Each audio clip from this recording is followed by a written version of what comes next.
October 1944, Berlin. Rain hammered against the windows of German intelligence headquarters as Agent 146 sat across from his superior, a well-dressed man with soft hands who reeked of expensive cologne. Between them lay a classified folder marked with one word: Magpie. "I have a heavy heart, Gimpel," the officer said slowly. "The probability that you'll go to the bottom with that submarine is 90%. Erich Gimpel nodded calmly. After 15 years as a professional spy, he was used to impossible odds, but this mission would test him in ways he never imagined. Our story begins 14 years earlier in the mountains of Peru, where a young radio operator named Erich Gimpel worked for a mining company. High in the Andes, surrounded by snow-capped peaks, he perfected his skills with radio equipment, unaware that these abilities would one day make him one of the Third Reich's most valuable agents. When war broke out in 1939, Gimpel had already proven himself as a reliable source of intelligence. From Peruvian ports, he transmitted information about enemy ship movements, cargo, and routes to Germany. Every Allied vessel he spotted became a potential target for German submarines lurking in the Atlantic. But everything changed in December 1941 when America entered the war. The Americans deported Gimpel to Germany as an undesirable alien. However, for German intelligence, this was a gift from fate. Now they had an agent with excellent knowledge of South America and experience working under deep cover.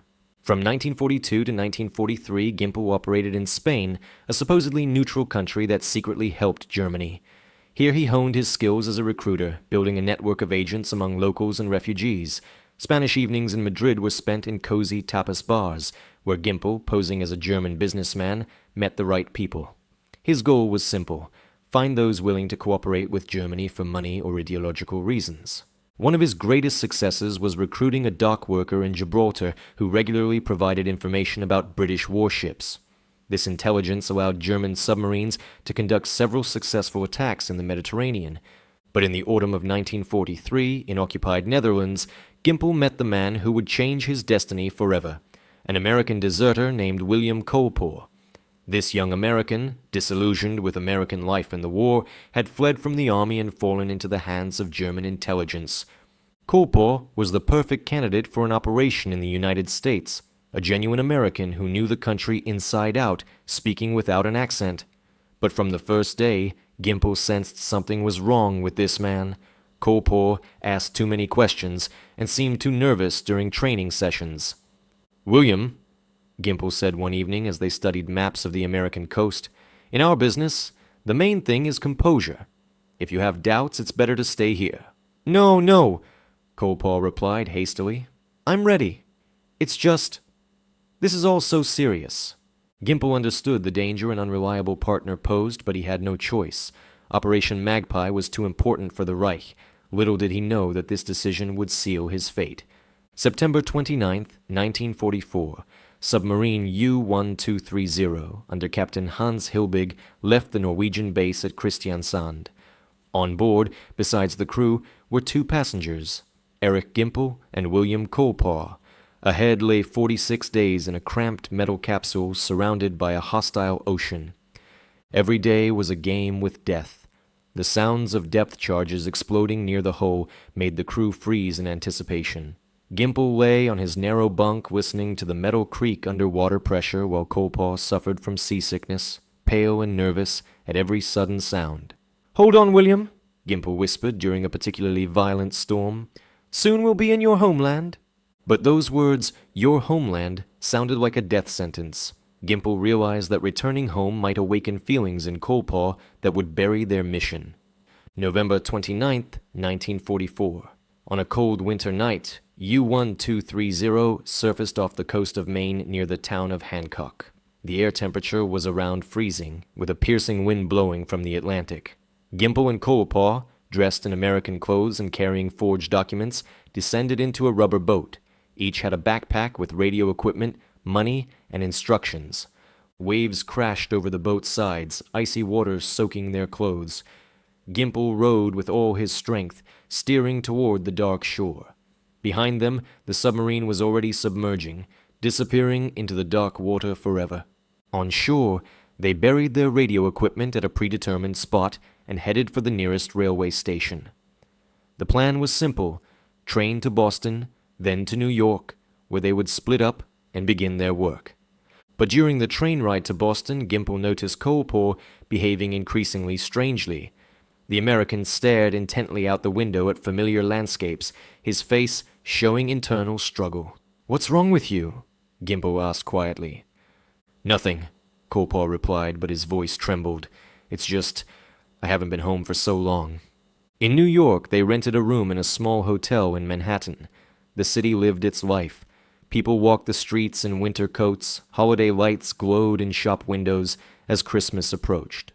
Colpagh became increasingly withdrawn, sitting by the window for hours, staring at American flags and war bond advertisements. Gimpel realized he was losing his partner. And then it happened. A week after their arrival, Colpagh disappeared. Gimpel woke up to find his partner's bed untouched. All his belongings were gone except for one note. "Sorry, I can't do this." Gimpel knew time was working against him. If Colpagh had decided to surrender to authorities, he had at most a few hours before arrest. He quickly packed his things and changed hotels, but it was already too late. Colpagh had met with his old school friend Eddie Jones in Boston and told him everything. Jones convinced him to contact the FBI. Within 2 days, federal agents were combing New York, searching for the German spy. They had a detailed description of Gimpel and their landing site. Gimpel felt the net closing around him. Newspapers carried reports about the search for German agents. Police checked documents at stations and ports. He changed hotels twice more, dyed his hair, bought glasses. But his professional intuition told him the game was over. The FBI was too close. December 30th, 1944. As Gimpel ate breakfast in a small cafe in Brooklyn, he noticed 2 men in coats watching the customers too intently. Their eyes met, and Gimpel understood. They had found him. He didn't run. A professional spy knows when resistance is futile. The arrest was quiet, without unnecessary noise. Gimpel calmly raised his hands and allowed them to handcuff him. In the FBI car, he remained silent, watching the snow-covered streets of New York.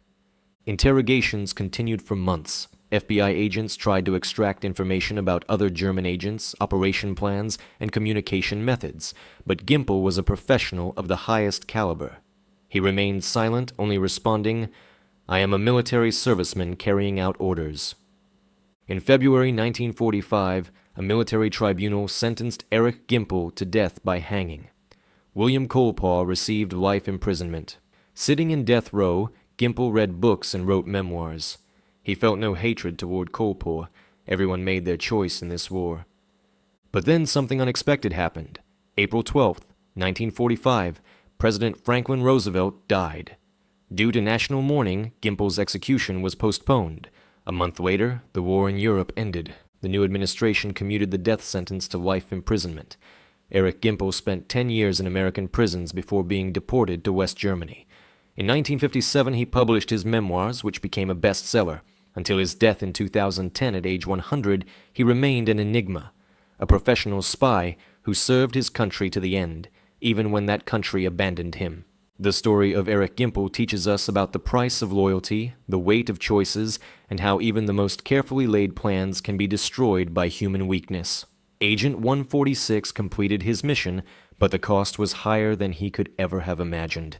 If you found this incredible true story of wartime espionage as fascinating as we did, make sure to subscribe to our channel for more untold tales from the shadows of history.